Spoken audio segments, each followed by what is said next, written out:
So now we're going to go to our next presentation. So Julie, can you say hello and give us a self-introduction? Hi, everyone. I'm a little bit humbled being the company of all these great women this afternoon, and I hope I can do you justice because we've talked a lot about resilience already today. But I'm pleased to be here. I heard the word change. I heard the word resilience several times. Seems like it's the buzzword of 2024, isn't it? And as I thought about this presentation today and what sums up resilient women for me, and I've heard a lot of this in our dialogue already, is a fun quote I love from Eleanor Roosevelt. A woman is like a tea bag. You can't tell how strong she is until you put her in hot water. And I think about that when we start to talk about resilience, and hopefully I won't be too redundant with the folks today that have already come before me. But as I approach this, just a little bit about me. I'm Julie Sheedy. I am the Chief Marketing and Engagement Officer for Loretto Health, which is a long-term care nonprofit health system in Central New York.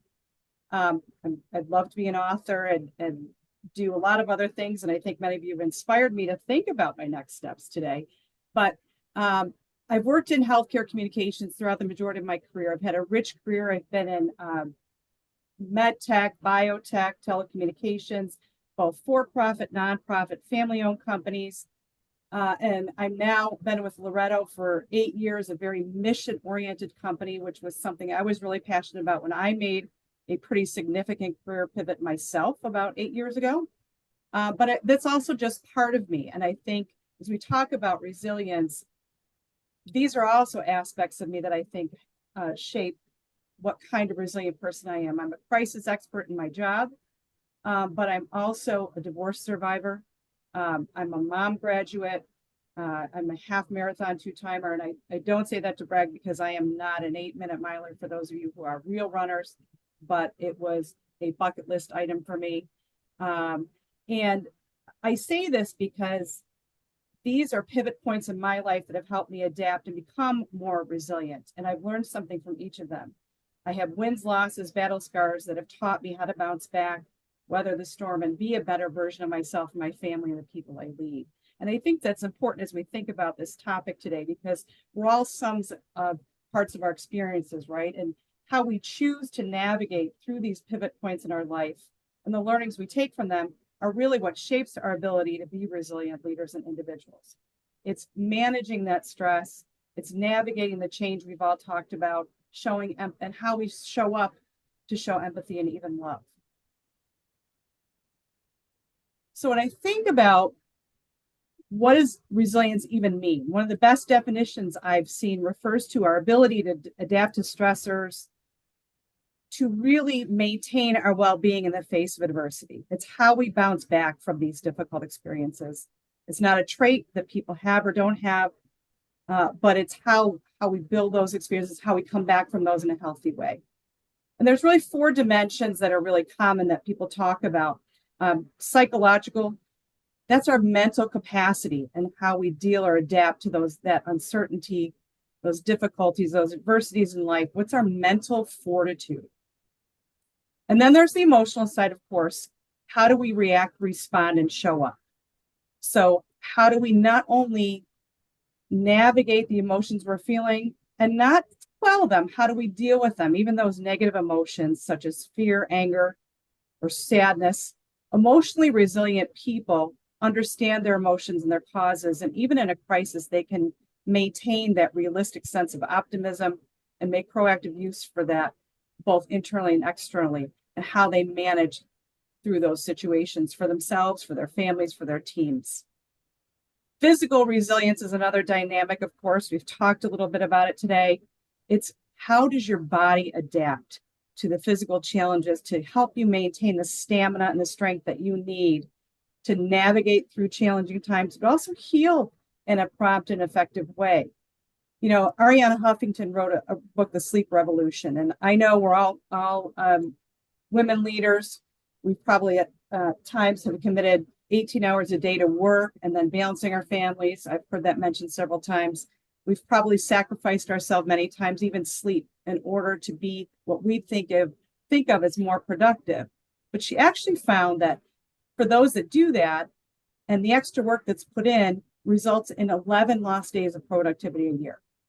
So if we're not really thinking about ourselves and how we balance all of these elements, we're not doing ourselves a good service and really being able to show up and be resilient. That's what it means to develop those habits. And then, of course, social resilience. A little bit of feedback. Can you guys still hear me okay? Okay. And of course, social resilience, I would say, is not just who we surround ourselves with. We all talked about circles, people that we have that are in our friendship circle, our families, our spiritual circles. It's how we show up for the people that surround us. And I was thinking about this as we were talking today, and I had a really strong visual come to mind. And I don't know how many of you have heard about the tragedy we faced here in Syracuse, New York earlier this week, where we lost two prominent, well-respected law officers in a tragic accident. And the visuals of the community here in Central New York that showed up to celebrate and mourn each of those individuals was so powerful. And that's what I mean when I say, how do we show up for each other? Who do we lean on to have that moral and emotional support from our community, our family, and our friends?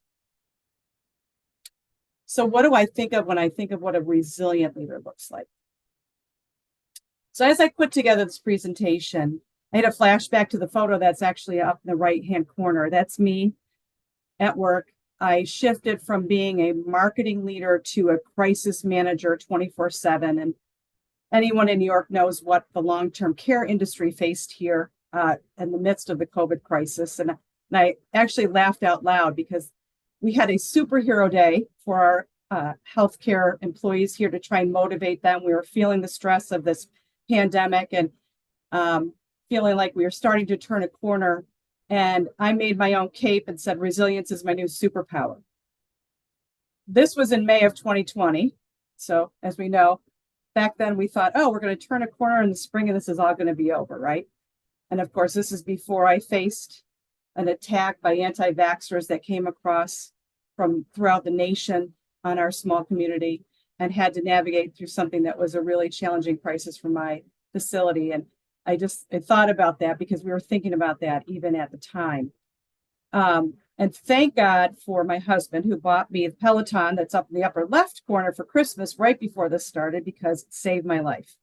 And it taught me the importance of self-care and what I needed for recovery, because I would have either drank a bottle of wine every night when I came home or done something different, but I knew I needed to take care of myself to get myself through this time. And I think that's what we need to keep in mind as well. We talked about self-care. The other photo in the middle is actually my daughter. She was born with a profound hearing loss in her left ear. So she's profoundly deaf in her left ear. When I think of what does resiliency look like to me, she always comes to mind. And I aspire to be like her because I think of what she has navigated in her own life. She went to nursing school. She knew she wanted to be a nurse. She started school right before COVID happened. When school closed, she stepped up and she volunteered to come and work for me at my facility. She took the CNA class. She stepped up and volunteered to raise her hand to be in a dedicated COVID unit and be there until she could go back to school. She's now a NICU nurse for a significant trauma hospital in Rochester. And I say that again because through it all, she navigated it with grace and bounced back.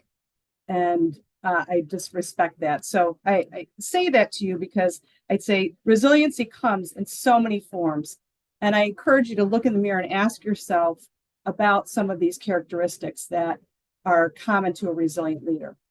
How flexible are you? You know, a car bumper is in place to provide the bounce back in the event of a collision to protect its passengers.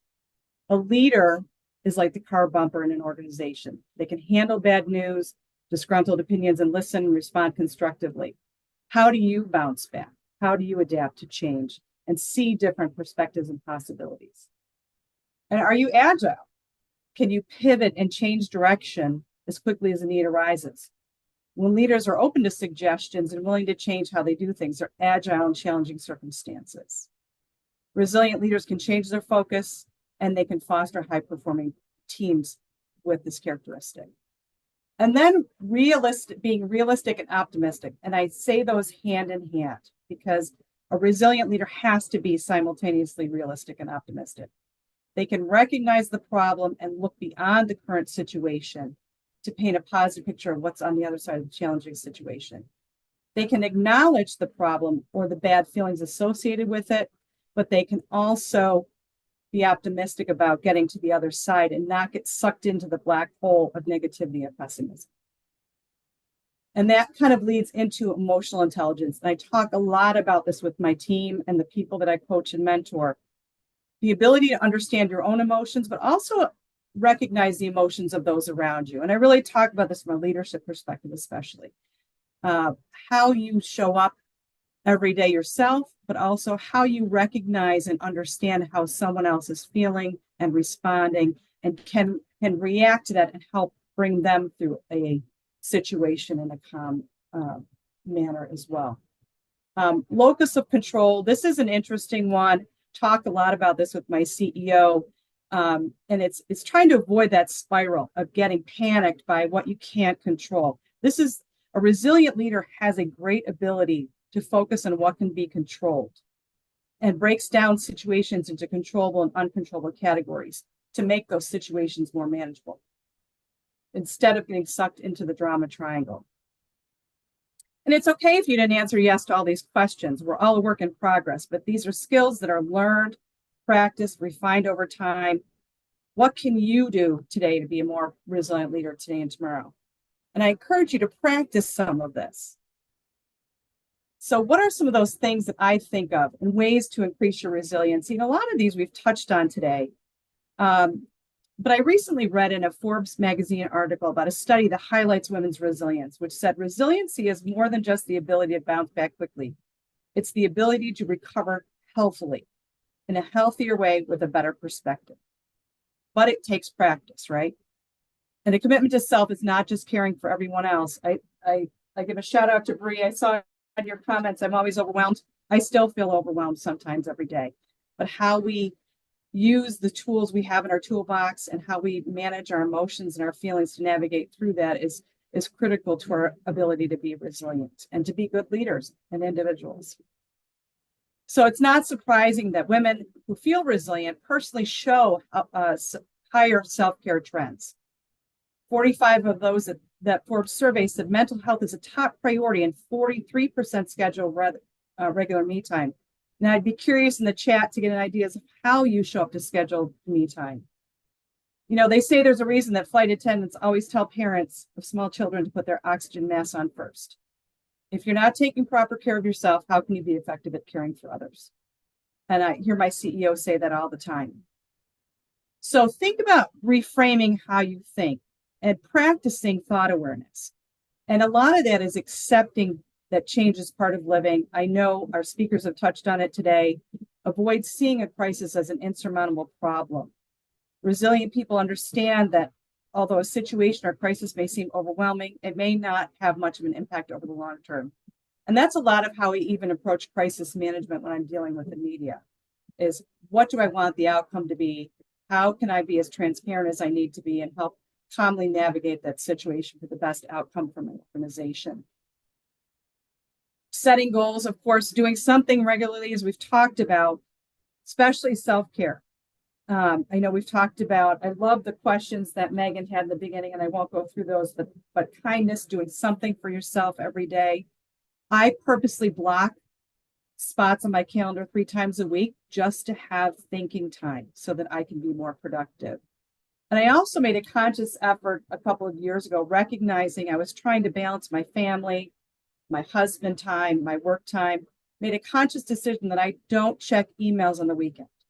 If there's an emergency, my leadership team knows how to reach me. They can text me, I can get online, but I'm giving that time back to myself and my family, and that's my balance. And I loved actually the comment from Cheryl about integration. It's less about balance and more about integration. How do you infuse that in your life to give that time and that permission to yourself to give that time back? Because often as women, we're afraid to give that permission to ourselves, that it's okay to do these things for myself. And I get a facial twice a month or every 2 months. It's a luxury, But I said, you know what? I earned it. I've worked since I was 16. I'm going to give this back to myself. And that is my quiet time. My phone is off. So whatever it is that makes you happy, do it. And that's practicing self-care and building your circle. We all talk about this. I would say building your circle is important with your friends. We talk about mentors, but I also, when I coach people on this, find the yin to your yang. Find someone who's going to challenge your thinking and challenge you to be better, but is someone you trust and can be a great advisor.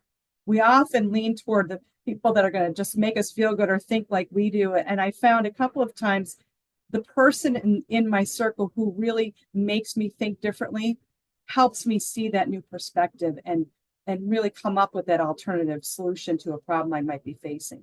So I encourage you to do that, and then choose happiness.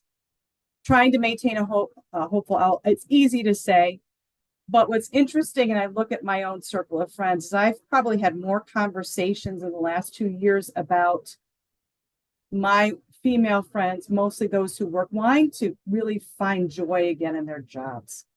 Do something that gives them purpose, not feel like they have to work hard to earn a paycheck. It's been an interesting dynamic, and some of it's an outcome of COVID, but I also think it's really recognizing that there's more to life than trying to be just a hard worker and a great leader for an organization. We have to show up for ourselves. So again, I encourage you to pick one or two of these simple tips to focus on, practice, pay attention. I just actually myself came off of a great leadership program called the Stegan Academy. Highly recommend it. Great focus on purposeful leadership. But one of the things that we were encouraged to do with our coach was journaling. And some of it wasn't easy. It wasn't a great practice, but I found that practice really changed the dynamic of my year and has made me a better leader and a better person. And a lot of it helped me in my relationships with my family.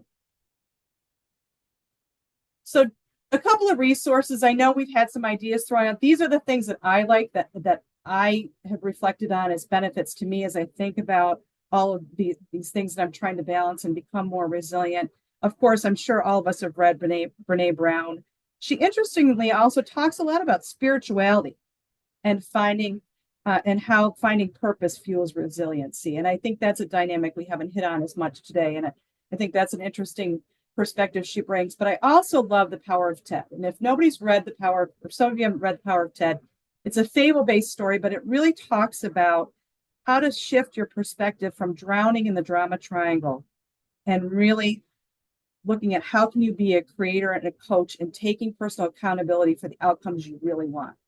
I've done this with my own team recently, and I've seen such a shift in how we approach things that we're hearing in the organization.